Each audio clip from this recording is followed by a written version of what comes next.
الحمد للہ وکفى وسلام علی عباده الذین اصطفى خصوصا علی سید ولد آدم محمد المصطفى والمجتبى والمرتضى والمقتدى وعلى آلہ وأصحابہ لنا مقتدى اما بعد فاعوذ باللہ من الشیطان الرجیم بسم اللہ الرحمن الرحیم ثانی اثنین اذ ہما فی الغار فقال اللہ تبارک و تعالی فی مقام آخر وَمِمَّا رَزَقْنَاهُمْ يُنْفِقُونَ صدق اللہ العظیم وبلغنا رسولہ النبی الکریم المتین الرؤوف الرحیم ونحن على ذلك لمن الشاہدین والشاکرین والحمد للہ رب العالمین ما مدحت محمدا بمقالتی ولكن مدحت مقالتی بمحمدی۔ بعد حمد و صلاۃ معزز سامعین و ناظرین، بارگاہ شہنشاہ صداقت، تاجدار صداقت، ہم سفر مصطفیٰ صلی اللہ علیہ وآلہ وسلم، خلیفہ رسول حضرت سیدنا ابو بکر صدیق رضی اللہ تعالی عنہ کی بارگاہ صمدیت، آپ کی بارگاہ اعلیٰ میں اور آپ کی بارگاہ عظیمہ میں ہم اپنی محبتوں کے پھول نچھاور کر رہے ہیں۔ گزشتہ جمعۃ المبارک آپ کا ہجرت سے پہلے کا معاملہ اور ہجرت کا آپ کا سفر، یہاں تک ہم پہنچے تھے، اور اس کے بعد آج انشاءاللہ اس سے آگے کی طرف ہم بڑھیں گے، اور اس میں انشاءاللہ آج میں کوشش کروں گا کہ آپ کا جو ایک سب سے بڑا عظیم کارنامہ ہے، جس وقت امت کو بہت بڑے سہارے کی ضرورت تھی، اور جس وقت امت نہ جانے کن کن افکار کا شکار ہو گئی، اس وقت جناب سیدنا صدیق اکبر نے اس امت کے شیرازہ کو بکھرنے سے کیسے سمیٹا ہے، یہ حقیقتاً ابو بکر صدیق کی بہت بڑی ذہانت اور حکمت کا منہ بولتا ثبوت ہے۔ کمال ہے، تاریخ کا ایک روشن باب ہے، اس پہ بھی انشاءاللہ ہم بات کریں گے۔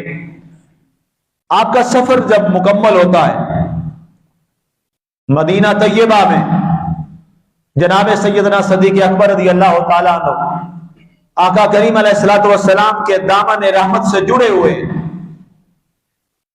اور ظاہر ہے اب مکہ کے مظالم سے تو کچھ جان چھوٹ گئی، لیکن مدینہ منورہ میں آنے کے بعد اور نئے امتحانات کا آغاز ہو گیا، نئے مسائل کا آغاز ہو گیا، نئے لوگ آئے ہیں، ابھی سٹیبل نہیں ہوئے، ابھی یہاں پر آباد نہیں ہوئے، یہاں پر کاروبار کے معاملات نہیں ہیں، یہاں پر ابھی گھر نہیں ہیں، بے سر و سامانی کے عالم میں بارگاہ رسالت مآب صلی اللہ علیہ وسلم میں اپنی محبتوں اور اپنی قربانیوں کو نچھاور کرتے ہوئے جب یہاں پہ آتے ہیں تو غزوات کی اب اجازت مل جاتی ہے مدنی زندگی کے اندر، اور کمال آپ کے لیے یہ بات بڑی قابل توجہ ہوگی کہ ابو بکر صدیق رضی اللہ تعالی عنہ، آپ کی اگر حلم اور آپ کی شفقت اور آپ کی بردباری کو دیکھا جائے تو دنیا میں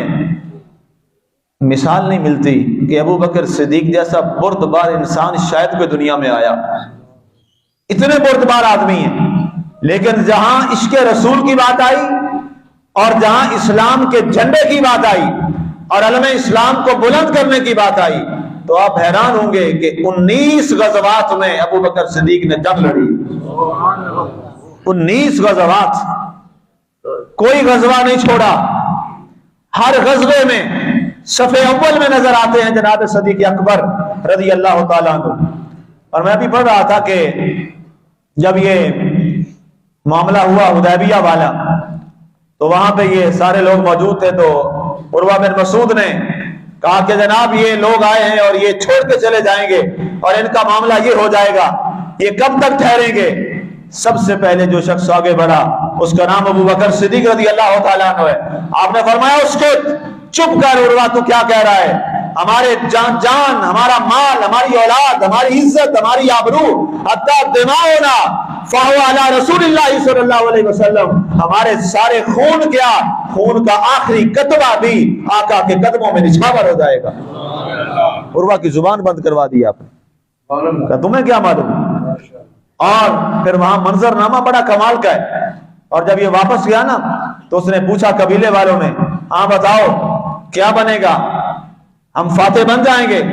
اس نے کہا کہ میں نجاشی کے دربار میں بھی گیا, میں بڑے کیسر و کسرا کے درباروں میں بھی جاتا ہوں, بڑا پرانا تمہارا سفیر اور ایلچی ہوں, لیکن آج جو منظر میں نے اس دربار میں دیکھا ہے نا, دربار محمدی صلی اللہ علیہ وسلم میں نے کسی اور بادشاہ, خلیفہ اور حکمران اور کسی مالک میں نے نہیں دیکھا. وہ لوگ اتنی ٹوٹ کر محبت کرتے ہیں آقا کریم علیہ الصلوۃ والسلام کی ذات پاک سے کہ یہاں تک کہ آقا اگر لعاب دہن گراتے ہیں تو زمین پہ نہیں گرتا, صحابہ آگے اپنے ہاتھ کر لیتے ہیں. یہ محبت ہے. اور کہا اس کے بعد کیا کرتے ہیں؟ لینے کے بعد گرا دیتے ہیں. کہا نہیں, آگے بڑھ جاتے ہیں, لڑائی بڑھ جاتی ہے, بھیڑ لگ جاتی ہے, اور جو لعاب دہن ہوتا ہے وہ اپنے چہروں پر مل لیتے ہیں. یہ محبت رسول صلی اللہ علیہ وآلہ وسلم. اور اس میں بھی ابو بکر صدیق رضی اللہ تعالیٰ عنہ سب اول میں نظر آتے ہیں. غزوات میں ہر جگہ پر شریک سفر ہیں آقا کریم علیہ الصلوۃ والسلام کے. اور ایک دن میں ایک حدیث کمال کی, سبحان اللہ, اللہ اکبر, اللہ اکبر, کیا مقابلہ ہوتا تھا صحابہ کا نیکیوں میں آگے بڑھنے میں. آج لوگ بات کرتے ہیں لیکن ہمیں اس سے پہلے سوچنا چاہیے صحابہ کرام رضوان اللہ تعالی علیہم اجمعین نے کس کریکٹر کی آواز کو بلند کیا ہے. وہ کریکٹر سمجھنے والا ہے. فجر کی جماعت, اب ظاہر ہے فجر کی جماعت ہے. آقا کریم علیہ الصلوۃ والسلام نے فرمایا تم میں سے کوئی ہے, ذرا غور سے سننا یہ حدیث رسول صلی اللہ علیہ وسلم, تم میں سے کوئی ہے جو ابھی بیمار کی بیمار پرسی کر کے آیا فجر کی جماعت پر. سیدنا فاروق اعظم بولے یا رسول اللہ صلی اللہ علیہ وسلم فداک ابی و امی یا رسول اللہ علیہ وسلم, حضور ہمارے ماں باپ قربان ہو جائیں آپ پر, ابھی تو فجر پڑی ہے آپ کے ساتھ, اذان ہوئی, ہم یہاں آ گئے فجر پڑھنے کے لیے, جائیں گے اس کے بعد بیمار کا حال دیکھیں گے, پوچھیں گے. سیدنا و سندنا و محبوبنا محمد رسول اللہ صلی اللہ علیہ وسلم نے فرمایا اس کو دیا عمر ٹھہر جانا, ابھی پوچھنے دے, شاید کوئی ایسا ہو. سیدنا صدیق اکبر نے ہلکا سا ہاتھ کھڑا کیا, کہا یا رسول اللہ علیہ وسلم فلاں میرا بھائی بیمار ہے, تو وہ ہم تہجد پہ اکٹھے ہوتے تھے, وہ آیا نہیں تھا, تو میں نے کہا پہلا اس کا پتہ کرتا ہوں پھر آ کے نماز پڑھ لوں گا. اللہ اکبر. سیدنا فاروق اعظم کہتے ہیں یہ بات میں نے سنی نا تو ہم سارے صحابہ کے سر نیچے ہو گئے, اور کہتے ہیں زیادہ میرا نیچے ہو گئے. ایک دن نماز پڑھ لی, آپ خاموش رہے. اگلا دن آیا, سیدنا صدیق اکبر رضی اللہ تعالیٰ عنہ, سبحان اللہ, کیا آقا کریم علیہ الصلوۃ والسلام نے اہتمام فرمایا ہے. دوسرے دن جب فجر کی جماعت ہوئی نا, آقا کریم علیہ الصلوۃ والسلام نے ارشاد فرمایا تم میں کوئی ہے جو کسی بھوکے کو کھانا کھلا کے آیا ہو. پھر حضرت عمر رضی اللہ تعالیٰ عنہ بویا ہوئے, پھر آقا بھی امی یا رسول اللہ, حضور ہمارے ماں باپ آپ پہ قربان ہو جائیں, ابھی تو اذان ہوئی, ہم تو فوراً اذان کے بعد, جو کہ ظاہر ہے جماعت کا تو وقت نہیں ہوتا تھا, جو ہی اذان ہوتی, اذان کا وقت تھا, اذان ہوتی تو دوڑ کے آتے صحابہ, جب آپ تشریف لے آتے جماعت کھڑی ہو جاتی. تو کہتے ہیں کہ ہم تو یہاں آ گئے, یہاں سے جب جائیں گے تو کھانا بنائیں گے گھر میں, تو پھر کسی مسکین کے ہاں اس کے پاس جائیں گے, اس کو کھلا کے آئیں گے. آپ نے فرمایا عمر ٹھہر گیا. فرمایا کوئی ہے تم میں سے؟ پھر سیدنا صدیق اکبر نے ہلکا سا ہاتھ کھڑا. یا رسول اللہ صلی اللہ علیہ وسلم، ایک مسکین اور بھوکے کو میں کھانا کھلا کے آیا. یا رسول اللہ صلی اللہ علیہ وسلم، وہ فلاں آدمی ہے اور وہ شاید محفل میں بھی یہاں بیٹھا ہو نماز میں، تو وہ وہاں موجود تھا، وہ کھڑا ہوا. آپ نے ان سے پوچھا، فرمایا تو ابو بکر کے دروازے پہ کیسے گیا؟ کہا جی میں چونکہ یہاں رہنے والا ہوں، مجھے پتا ہے سب سے پہلے صبح جس کا دروازہ کھلتا ہے نا، وہ ابو بکر صدیق کا دروازہ کھلتا ہے. تو میں چلا گیا، بھوکا تھا 2 دن سے. میں نے کہا سب سے پہلا ابو بکر کا دروازہ کھلے گا تو اسے کہوں گا کچھ کھلا دو. تو میں نے جو ہی باہر نکلا، یہ تشریف لائے، میں سامنے دروازے پہ کھڑا تھا، میں نے صدا لگا دی، عرض کر دیا بھوکا ہوں. یہ گھر میں گئے تھے، ان کے پاس جو کھجوریں پڑی تھی یہ لے آئے، کہا یہی میرے گھر میں اس وقت ہے، یہ لے جاؤ. تو میں نے پیٹ بھر کے کھجوریں کھا لی ہیں. ابو بکر صدیق مجھے مسکین کو کھانا کھلا کے پھر نماز پڑھنے آئے. اب سوال یہ ہے، اگر میں یہ کہوں یہ محفل جو جناب رسول اللہ صلی اللہ علیہ وسلم نے سجائی ہوئی تھی، آپ جانتے تھے یہ نیکی کون کر کے آیا ہے؟ ابو بکر صدیق رضی اللہ تعالی عنہ کی محبت میں زبان کو تر کرنا یہ سنت مصطفیٰ صلی اللہ علیہ وسلم ہے. آپ جانتے تھے یہ کون کر کے آیا ہے، اس لیے یہ پوچھا. آگے بڑھتے ہیں. میں نے قرآن کی آیت پڑھی، وَمِمَّا رَزَقْنَاهُمْ يُنْفِقُونَ. اللہ نے جس کو جو دیا ہے، ایمان والوں کی نشانی یہ ہے، متقین کی نشانی یہ ہے کہ وہ اللہ کی عطا میں سے جو اللہ انہیں دیتا ہے اس میں سے وہ رب کی راہ میں خرچ کرتے ہیں. اب اس سے معنی یہ نہیں ہوتا صرف ہمارے ہاں عام طور پہ کہتے ہیں جی جس کو اللہ نے مال دیا ہے وہ مال خرچ کرے، یہ آیت اس کے لیے. رزق کا معنی یہ نہیں ہوتا. رزق کا معنی ہوتا ہے کل ما روزے کا، کل ما اوتیا، ہر وہ چیز جو آپ کو اللہ سے عطا کی جائے وہ رزق ہوتی ہے. اکثریت ہماری 90% اس کو صرف مال پہ ہی لے کے آتی ہے. یہ میں بول رہا ہوں، میرے پاس یہ زبان ہے، یہ اللہ کا رزق ہے. آپ سن رہے ہیں میری بات، آپ کے کان اللہ کا رزق ہے. آپ مجھے دیکھ رہے ہیں، میں آپ کو دیکھ رہا ہوں، یہ اللہ کا رزق ہے. اللہ نے آپ کو صحت دی ہے، یہ صحت رزق ہے. اللہ نے آپ کو گھر دیا ہے، یہ رزق ہے. اللہ نے آپ کو عزت دی ہے، یہ رزق ہے. اللہ نے آپ کو اولاد دی ہے، یہ رزق ہے. اللہ نے آپ کو والدین دیے ہیں، یہ رزق ہے. ہر وہ چیز جو اللہ کسی انسان کو عطا کرتا ہے وہ اس کا رزق ہوتا ہے. کسی کو اللہ نے علم دیا ہے، یہ اس کا رزق ہے. ایک شخص ہے، وہ کچھ بھی نہیں کرتا، وہ صاحب علم ہے، لوگوں کو علم تقسیم کرتا ہے، وہ دنیا کا سب سے بڑا سخی. اللہ نے اس کو رزق دیا ہے اور وہ رزق تقسیم کر رہا ہے. تو وَمِمَّا رَزَقْنَاهُمْ يُنْفِقُونَ یہ عمومی معنی ہے. اللہ نے جس کو جو دیا ہے وہ اس میں سے جو اس کو دیا ہے اس میں سے وہ اللہ کی راہ میں خرچ کرتا ہے، وہ اللہ کے ہاں انفاق فی سبیل اللہ میں آ جاتا ہے. اب جناب سیدنا صدیق اکبر کا جون سا پہلو بھی لے لیں، جس پہلو کو لے لیں، اگر صحت دی ہے تو غزوات میں کھڑے ہیں، وہاں مما رزقناہم ينفقون کا مظاہرہ کر رہے ہیں.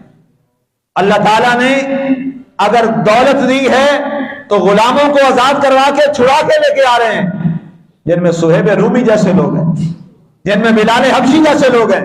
مما رزقناہم ينفقون کے اعلیٰ مقام پہ کھڑے ہیں. اللہ نے آپ کو اخلاق ایسا دیا ہے کہ جو ملتا ہے وہ آپ کا ہو جاتا ہے. یہ اللہ نے ان کو اخلاق کا رزق دیا ہے، وہ لوگوں میں تقسیم کر رہے ہیں. اخلاق بہت بڑا رزق ہے. اللہ جس کو دے دے اسے چاہیے وہ خرچ کرے، لوگوں سے محبت کے ساتھ ملے، لوگوں سے اخلاق کے ساتھ ملے. یہ انفاق فی سبیل اللہ ہے. زبان میں محبت پیدا کرے، یہ انفاق فی سبیل اللہ ہے، اللہ کی راہ میں خرچ کرنا. اور اگر علم کی بات آئی، حق بات کی بات آئی، رزق حلال کھانے کی بات آئی، تو جہاں جہاں جو جو پہلو دیکھا تو ہم نے ادھر آیت کو دیکھا، ادھر کردار صدیقی کو دیکھا. ہمیں ہر کردار صدیقی میں وَمِمَّا رَزَقْنَاهُمْ يُنْفِقُونَ کا عملی مظاہرہ نظر آیا. اب ان میں سے ایک مظاہرہ جو تاریخ نے بڑے آب زر سے اس کو لکھا بھی ہے اور بیان بھی کیا ہے، وہ کیا ہے؟ آخری غزوہ ہے اسلام کا، آخری غزوہ، اسے غزوہ تبوک کہا جاتا ہے۔ غزوہ تبوک کا معاملہ ہے، آقا کریم علیہ الصلوۃ والسلام نے اعلان فرمایا کہ جس کے پاس جو اللہ نے نعمت دی ہے، جس طرح کی ہے، وہ جمع کرے۔ اسلام کا بہت بڑا مارکا ہونے جا رہا ہے غزوہ تبوک، جو بہت بڑا ایک کفار کی بڑی تعداد کے خلاف ہے۔ حضرت عمر رضی اللہ تعالیٰ عنہ فرماتے ہیں میری زندگی میں حسرت تھی، ہر معاملے میں ابو بکر مجھ سے سبقت لے جاتے ہیں، نیکیوں کے معاملے میں۔ ان کے مقابلے کس میں ہوتے تھے؟ نیکیوں کے مقابلے میں۔ ہمارے کمپٹیشن کس میں ہے؟ یہ ہم سب کے لیے سوالیہ نشان ہے۔ مقابلہ ہو رہا ہے نیکی میں۔ حضرت عمر فرماتے ہیں میں نے بڑا زور لگایا اپنی زندگی میں، بڑا زور لگایا ہے۔ ایک میں آپ کے حوالے سے ایک واقعہ پڑھ رہا تھا، کہتے کہ ہمارے وہاں مدینہ منورہ میں نا ایک عورت تھی، نابینا تھی، جس کا کوئی آگے پیچھے کوئی نہیں تھا، نہ بیٹا، نہ خامد، نہ کوئی بھائی، نہ بہن، کوئی اکیلی نابینا عورت تھی۔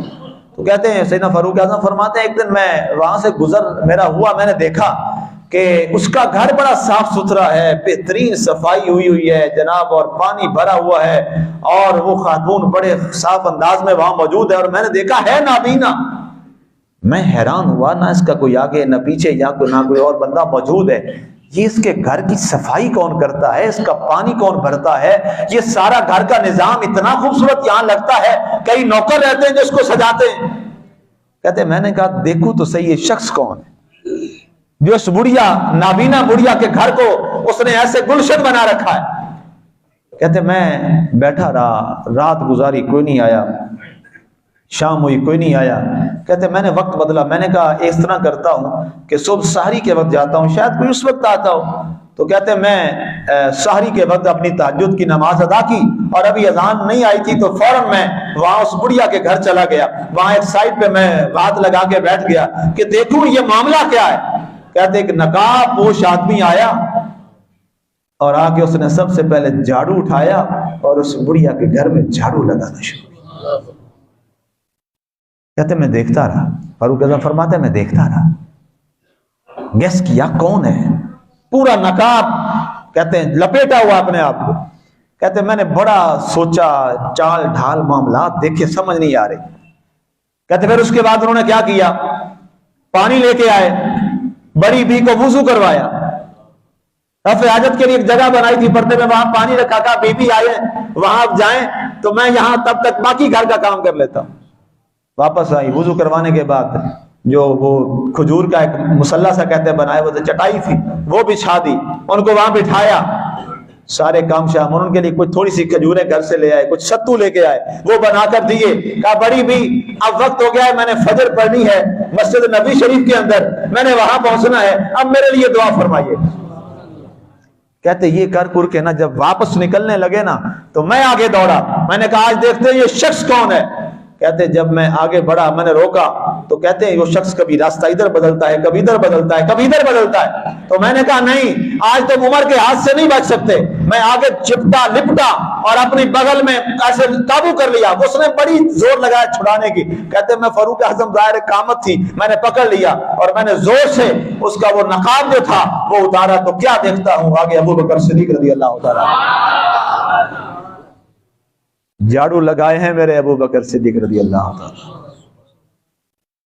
صدیقی بننا آسان نہیں، بہت مشکل ہے، بہت مشکل ہے، بہت مشکل ہے۔ ابو بکر صدیق رضی اللہ تعالیٰ عنہ ہائے ہائے جھاڑو لگا رہے ہیں، ذرا تصور کیجئے۔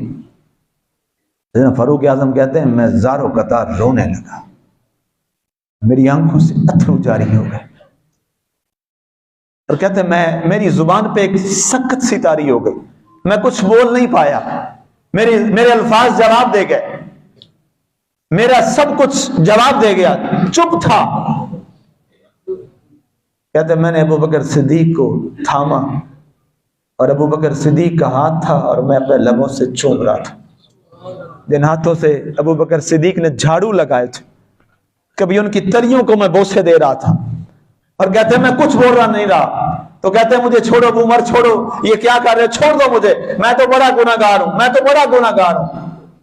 کہتے ہیں میری زبان سے صرف ایک لفظ صرف نکل پایا، میں نے کہا ابو بکر کائنات میں تیرا مقابلہ کوئی نہیں کر سکتا، بکر تیرا مقابلہ کوئی نہیں کر سکتا۔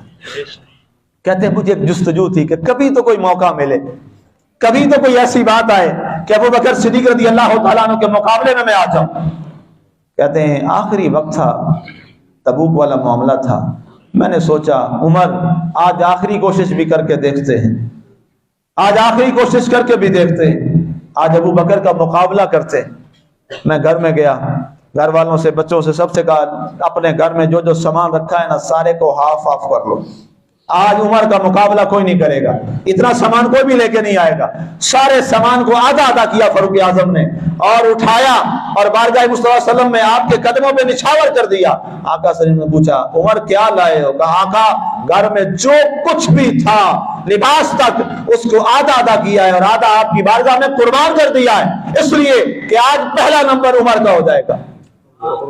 سارے صحابہ ابھی عمر رضی اللہ تعالیٰ عنہ پریورٹی پہ جا رہے ہیں، سپر ون جا رہے ہیں، نمبر ون پہ جا رہے ہیں۔ آقا کریم علیہ الصلوۃ والسلام، واہ آقا بھی کیا کمال ہے، سبحان اللہ۔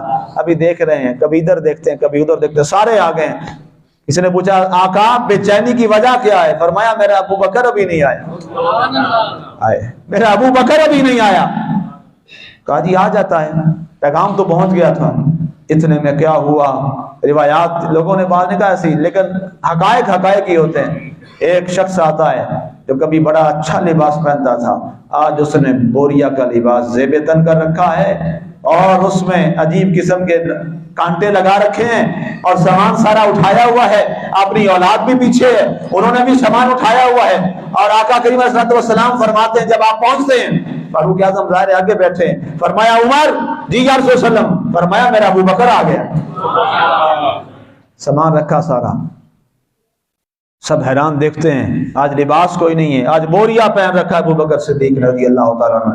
آپ نے پوچھا ما بقیت لأہلک یا ابو بکر، ما بقیت لأہلک یا ابا بکر، حدیث کے الفاظ ہیں اے ابو بکر بتا اپنے گھر والوں کے لیے کیا چھوڑ کے آیا ہے؟ کہا ترکت اللہ و رسولہ، آقا جو کچھ تھا سارا لے آیا ہوں، ایک لباس آخر میں بچا وہ بھی اتار کے رکھ دیا ہے، گھر میں اللہ اور اس کے رسول کا نام چھوڑ آیا ہوں۔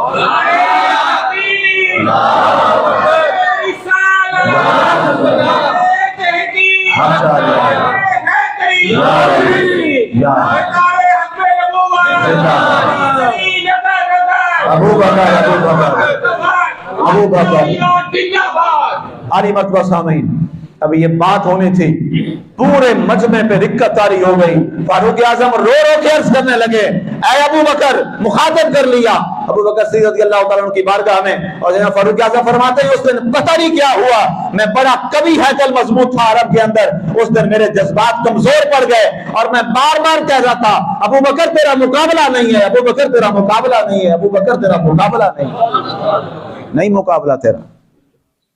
آقا کریم علیہ الصلوۃ والسلام نے اگلی بات کہا لوگوں سنو، مجلس والوں ایک اور بات سن لو، اللہ نے آسمانوں میں اعلان کیا ہے سارے ملائکہ آج ٹاٹ کا لباس پہن لیں، زمین پر میرے ابو بکر نے یہ لباس پہن رکھا۔ یہ تبوک کا معاملہ ہے۔ اس کے بعد میں مختصر کروں کیونکہ آپ کی شہادت کا معاملہ، آپ کی وفات کا، وصال شریف کا معاملہ ہے۔ آقا کریم علیہ الصلوۃ والسلام جو میں نے شروع میں بات کی، ایک ایسا امت پہ وقت آیا ہے جس میں امت کا شرازہ بکھرنے سے بچانے والے ابو بکر صدیق رضی اللہ تعالیٰ عنہ۔ آقا کا وصال ہو گیا، امت کے لیے نبی کا وصال اس سے بڑا پہاڑ کیا ہے۔ لوگ عجیب کیفیت میں ہو گئے، صحابہ کرام فرماتے ہیں ہمیں یوں لگا آج زمین پھٹ گئی ہے، آسمان پھٹ کے ہمارے اوپر گر گیا۔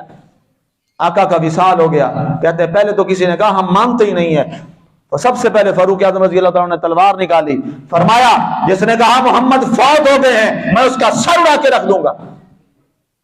فاروق اعظم نے تلوار نکالی، سیدنا صدیق اکبر گئے اندر، فرمایا عمر ٹھہر جا۔ فاروق اعظم کو یہ حلیم بھی بڑے ہیں، لیکن جہاں دین کی بات آئی ابو بکر صدیق جیسا سیسا پلائی دیوار آدمی کوئی نہیں کھڑا ہوا۔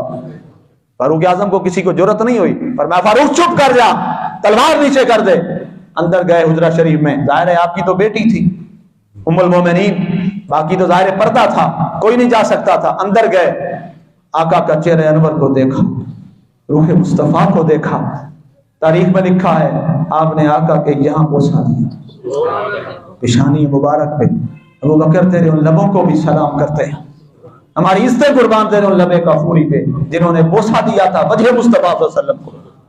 اور اس کے بعد فرمایا یا ویلتا یا وصطفینا، سبحان اللہ، واہ، روتے روتے باہر تشریف لائے۔ امت کا یہ حال ہے، اور اس استقامت میں جو خطبہ دیا ہے ابو بکر صدیق رضی اللہ تعالیٰ عنہ کو، خطبہ کمال کا ہے۔ اس کا پہلا لفظ فرمایا، لوگوں جو محمد صلی اللہ علیہ وسلم کی عبادت کرتے تھے سن لو، ان کا وصال ہو گیا۔ اللہ نے قرآن میں فرمایا ہے نبیوں کو موت آئے گی، ہمارے رسول بھی آئے، اللہ نے کل نفس ذائقۃ الموت کے تحت انہیں موت کا ذائقہ چکھایا ہے۔ اور جو اللہ کی عبادت کرتے تھے مبارک ہو، اللہ تب بھی زندہ تھا، اللہ اب بھی زندہ ہے، اللہ ہمیشہ زندہ رہنے والا حی القیوم ہے۔ سیدنا فاروق اعظم کہتے ہیں میرا جسم کانپنے لگا یہ بات سن کر، میرا جسم کانپنے لگا، معافی طلب کی، کہا ابو بکر، واہ ابو بکر تیری فہم و فراست کو سلام، اس لمحے پر اگر امت کی کشتی کو سنبھالا ہے تو وہ ابو بکر صدیق نے سنبھالا۔ مسند خلافت پہ آئے، مسند خلافت پہ آنے کے بعد آپ نے جو کمال معاملات کیے، جو کمٹمنٹ ہے اور محبت رسول کا آپ نے عملی مظاہرہ کیا ہے، وہ قابل توجہ ہے۔ آپ نے خطبے میں یہ فرمایا میں تم میں سے ایک عام آدمی ہوں، جہاں جہاں اللہ اور اس کے رسول کی میں اطاعت کروں میری اطاعت کرنا، اور جہاں میں اللہ اور اس کے رسول کے احکامات کو چھوڑ دوں مجھے گریبان سے پکڑ کے حضور کے پاک منبر سے گھسیٹ کے اتار دینا۔ کوئی آج کہہ کے دکھائے، یہ ابو بکر صدیق رضی اللہ تعالیٰ نے فرمایا تھا منبر پہ، خلیفۃ الرسول نے۔ اور پھر فرمایا جو جو کام میرے رسول نے جس طرح کیے میں ویسا کروں گا۔ سب سے بڑا اہم جو کام تھا، ملک شام کا جو قافلہ جانا تھا، وہ ایک غزوہ جنگ کے لیے جو حضرت اسامہ والے تعین سرکار نے فرمایا تھا، تمام لوگ آئے، سیدنا فاروق اعظم بھی آئے، سیدنا علی مرتضیٰ بھی آئے، کہا یہ بدل دیجئے ان کو، یہ ابھی چھوٹے ہیں، عمر کے تھوڑے ہیں۔ آپ نے فرمایا سارے بھی ناراض ہو جاؤ اور مجھے سارے بھی چھوڑ جاؤ۔ اور ایک میں نے روایت ابھی پڑھی، فرمایا اگر چیلیں میرے جسم کا ٹکڑا ٹکڑا بھی نوچ لیں میں اسامہ کو ہی امیر بنا کے بھیجوں گا، اس لیے کہ اس کو میرے مصطفیٰ نے منتخب کیا ہے۔ آپ نے پھر بھیجا، اور جب جنگ یمامہ آئی، یہ سمجھنے والی بات ہے، جنگ یمامہ کا جب معاملہ آیا 12 ہجری میں، آپ نے کیا کیا؟ یہ وہ جنگ ہے مسلمانوں، سارے غزوات ملائے جائیں تو تقریباً 259 لوگ بنتے ہیں جو صحابہ شہید ہوئے، اور اس ایک جنگ یمامہ میں 1200 صحابہ شہید ہوئے۔ یہ ختم نبوت کے پہلے کی جنگ تھی، جنگ یمامہ۔ اور آپ آئے منبر پہ اعلان کیا، فرمایا مدینے میں نہ کوئی بدری رہے، نہ کوئی حنین والا رہے، نہ کوئی احد والا رہے، سارے چلیں، اور سب سے پہلے ابو بکر خود چلے گا۔ جنگ یمامہ کا معاملہ آیا تو آپ جب چل پڑے تو حضرت علی نے آپ کی سواری کی نکیل کو پکڑا، کہا ابو بکر آپ رہیے، آپ ہمارے امیر ہیں، آپ کی ہر بات پہ ہم لبیک کہتے ہیں، آپ یہاں رکیں، ابھی ہماری جانیں ہیں، ہم دیں گے جانیں اپنی۔ اور پھر وہ معاملہ آیا جنگ یمامہ کے اندر کہ وہاں پر جو مسلمہ کذاب اسود انسی اور ان ظالموں کے خلاف جو جنگ ہوئی، جنگ یمامہ 1200 صحابہ کرام، اور تقریباً ایک روایت میں 400 اور ایک روایت میں 500 حفاظ صحابہ وہاں شہید ہوئے۔ لیکن سیدنا صدیق اکبر نے فرمایا اس پر پہرا ابو بکر اپنی خلافت میں دے کے رہے گا، اور آپ نے فرمایا آج در و دیوار سے یہ آواز آئے گی، ما کان محمد ابا احد من رجالکم ولکن رسول اللہ وخاتم النبیین وکان اللہ بکل شیء علیما۔ اور آخری پھر جب یہ مقام، یہ درجہ، یہ عزت، یہ ناموس جو آپ نے کیا ہے معاملہ، جب آپ کا وصال کا وقت آیا جماعت الاخرى میں، کیونکہ جنگ یمامہ بھی جماعت الاخرى میں، آپ کا وصال بھی ابھی گزرا پہلے 1-2 دن، جب وصال ہونے لگا تو آپ نے بلایا اپنے صاحبزادے کو، فرمایا باقی صحابہ بھی تشریف لے آئے موجود ہیں، جب بالکل آخری لمحہ آیا فرمایا اس طرح کرنا، میری وصیت ہے، میرا جنازہ لے جانا روضہ رسول کے سامنے، میرا وہاں جنازہ رکھ دینا، اور عرض کرنا حضور آپ کا ایک چھوٹا سا غلام ابو بکر آیا ہے، اگر تو دروازہ خود کھل جائے، اللہ اکبر۔ یقین دیکھیے میرے نبی کے صحابہ کا، آج جو صدیق اکبر کے جلسے کرواتے ہیں اور حضور کے اختیارات پر شک و شبہ کرتے ہیں، کون سے ابو بکر صدیق کا جلسہ کروا رہا ہے؟ ابو بکر کے جلسے پہلے عقیدہ تو وہ کر لے جو ابو بکر صدیق کا عقیدہ ہے۔ ابو بکر صدیق یہ عقیدہ دے کے گئے، آقا مزار میں بھی جو چاہے وہ کر سکتے ہیں۔ فرمایا دروازے پہ رکھنا، اگر دروازہ خود کھلے، کوئی کھولے نہیں، خود کھل جائے تو اندر دفن کر دینا، اگر نہ کھلے تو جنت البقیع میں دفن کر دینا۔ دروازہ جب جنازہ ہو گیا، سارا معاملات ہو گئے، جنازہ اٹھایا گیا، لایا گیا، روضہ رسول کے سامنے رکھا گیا، وصیت کے مطابق آگے بڑھے اور کہا حضور آپ کا ایک ادنا سا غلام ابو بکر آیا ہے، ابھی یہ کہنا تھا تو روضہ رسول کا دروازہ کھل گیا اور اندر سے آواز آئی روضہ رسول سے، اوصل الحبیب الی الحبیب، آج یار کو یار سے ملا دو۔ یہ روضہ رسول سے آنے والی آواز تھی کہ آج یار کو یار سے ملا دو، اور واقعی وہ کمال کا یار ہے، غار میں بھی یار اور مزار میں بھی یار غار آج وہاں موجود ہے۔ واہ ابو بکر تیری عظمت کو سلام کی، محمد سے وفا تو نے تو ہم تیرے ہیں، یہ جہاں چیز ہے کیا نہ ہو۔